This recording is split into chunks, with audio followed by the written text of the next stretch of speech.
jungle. Akhil Bharatiya औषध विक्रेता संघाच्या व महाराष्ट्र राज्य केमिस्ट अँड ड्रगिस्ट असोसिएशनच्या मार्गदर्शनाखाली सांगली जिल्हा केमिस्ट अँड ड्रगिस्ट असोसिएशनतर्फे सांगली जिल्हाधिकारी कार्यालयावर भव्य असा निषेध मोर्चा काढण्यात आला। या मोर्चासाठी सांगली जिल्ह्यातून जवळपास 4200 संघटनेचे सभासद, औषध विक्रेते, औषध दुकानदार दुकान बंद ठेवून सहभागी झाले होते। मोर्चाचा मार्ग विश्रामबाग येथील चौकातून जिल्हाधिकारी कार्यालय असा होता। मोर्चाची सुरुवातीस महिला केमिस्ट व नंतर पुरुष केमिस्ट असे 2 ओळी होते। एकदम शिस्तबद्ध व व्यवस्थित असा मोर्चा होता। नागरिकांना या मोर्चाचा कोणताही त्रास झाला नाही।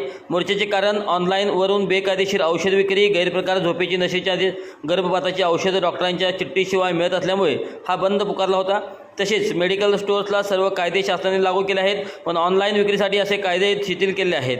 या बंदसाठी सांगली जिल्ह्याचे खासदार विशाल प्रकाशराव पाटील, शेतकरी संघटनेचे नेते माजी खासदार राजू शेट्टी, संदीप राजोबा, सांगली जिल्हा शहर काँग्रेस कमिटीचे अध्यक्ष नगरसेवक राजेश नाईक तसेच विविध डॉक्टर संघटना इत्यादींची उपस्थित राहून पाठिंबा दर्शवला।